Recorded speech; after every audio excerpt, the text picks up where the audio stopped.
Have you ever stopped to consider the completely invisible ethical choices being made behind your screens every single day? I mean, think about it. Whenever you log in, fire off an email, or save your personal data, someone, somewhere, is literally holding the keys to that information. Welcome to This Explainer. Today, we are not talking about megabytes or processing speeds or the latest hardware drops. Instead, we're pulling back the curtain on the human element of the digital world. We're going to examine the hidden, messy moral dilemmas that IT professionals have to navigate on a daily basis. To give you a sense of the sheer scale of what we're dealing with, just consider this question. Is industrial espionage ethical? No, seriously. This isn't pulled out of some Hollywood spy thriller. This is a literal topic taken straight from the table of contents of our source material today. It immediately establishes the incredibly high stakes of tech ethics. We're talking about corporate warfare, stolen trade secrets, and the everyday people caught right in the middle. But, the dilemmas aren't always that cinematic. A lot of times they're deeply relatable and, frankly, surprisingly common. Consider the scenario. You're an IT contractor and you get offered a super lucrative job. But you know deep down you don't actually have the technical chops to pull it off. So what do? Do you take the job and just try to fake it, risking the client's entire network? Or do you walk away from a massive paycheck? These are the real, everyday challenges faced by tech hopefuls and seasoned veterans alike. So, to help us navigate these murky waters, we're grounding today's explainer entirely in a fascinating piece of source material. It's Stephen Northcutt's comprehensive guide, The IT Ethics Handbook, Right and Wrong for IT Professionals. And what makes this book so absolutely vital is that it doesn't just preach high-level academic philosophy, not at all. It gets right down into the trenches to map out the messy, complicated reality of the modern digital workplace. Okay, let's dive into this spectrum of risk.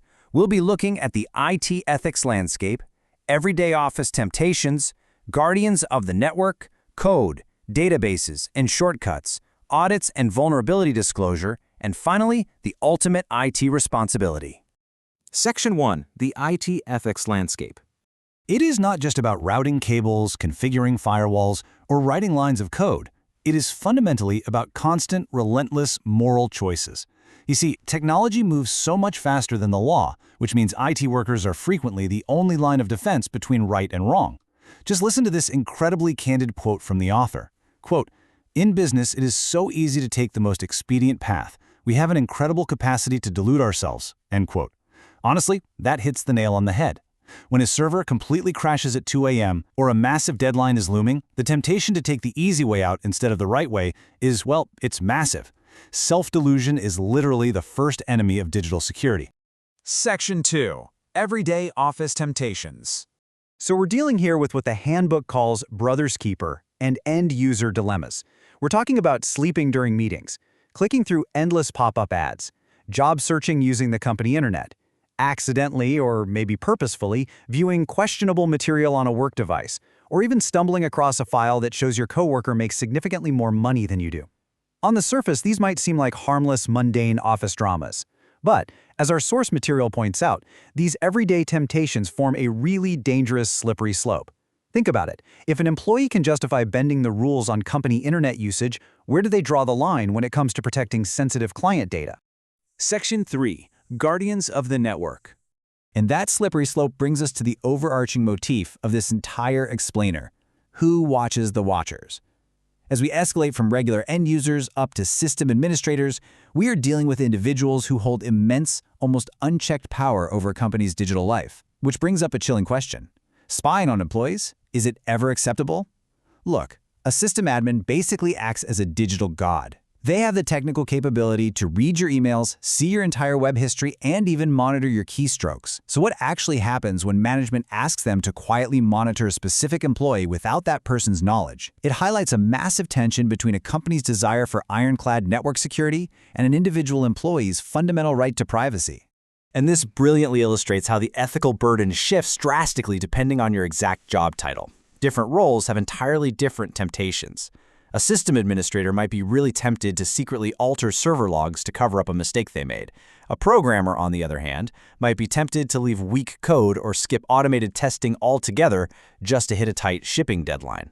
Meanwhile, a database admin might face huge pressure to massage sales data. The technology changes, sure, but the core human temptation to take the expedient path, that remains exactly the same. Section 4, Code, Databases, and Shortcuts. Now we're moving into the hidden underlying architecture of the digital world.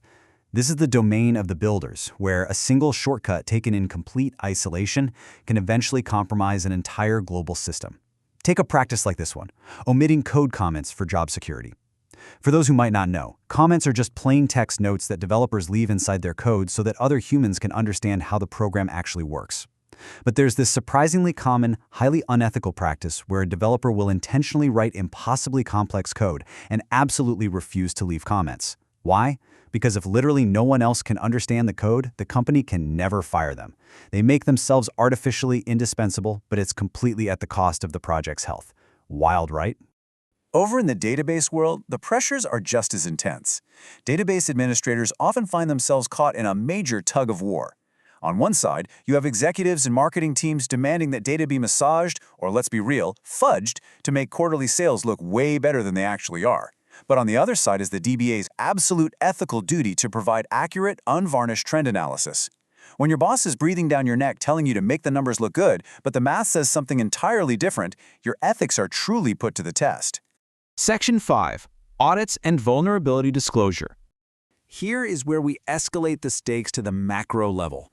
We are leaving the realm of individual developers and looking at the super stressful world of auditors and information security officers.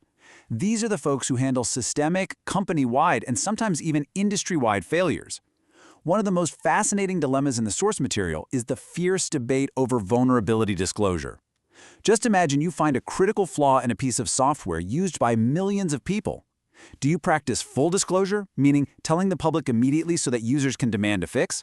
The huge risk there is that hackers also learn about the flaw and can exploit it right away.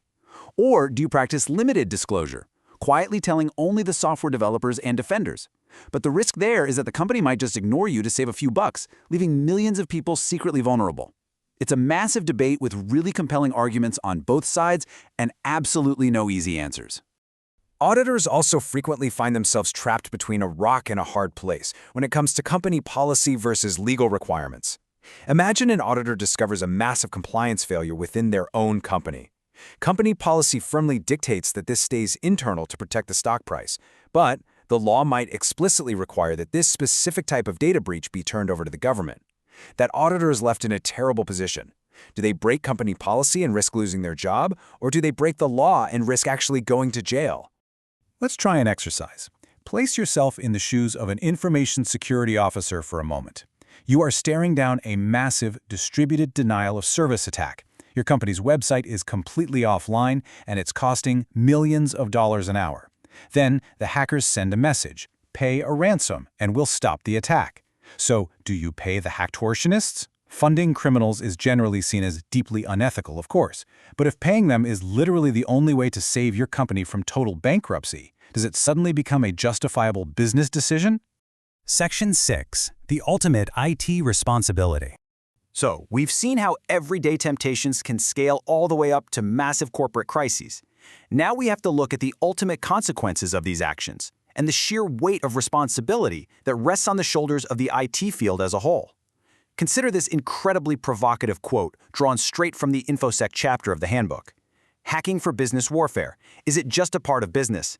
We've reached a point where we have to seriously ask if offensive corporate attacks, like disrupting a rival supply chain or stealing their intellectual property through a cyber intrusion, have simply become accepted as modern business practice. When millions or billions of dollars are on the line, the temptation to use digital weapons against your competitors is immense. Because technology evolves so much faster than legislation, the IT industry has basically had to start policing itself. Certifications like the GEIT, that's the GIAC Ethics in Information Technology Standard, they exist to create a baseline standard for right and wrong. When the law just hasn't caught up to the reality of the digital landscape, it is entirely up to professionals to commit to an ethical framework. They have to ensure that the incredible power of technology is used to build things up, not to destroy or deceive. And that brings us to the end of our journey through the hidden moral dilemmas of IT. We've seen the slippery slope of everyday office habits, the awesome power of sysadmins, the secretive shortcuts of coders, and the literally impossible choices of security officers. But ultimately, ethics isn't just about what they do, it's about human nature itself. So I want to leave you with this provocative thought. If you were the one holding the keys to the digital kingdom, If you knew for a fact you could take a shortcut, read a private file, or completely cover up a mistake and absolutely no one would ever catch you, what would you do? Thanks so much for joining me on this explainer. Keep learning and stay curious.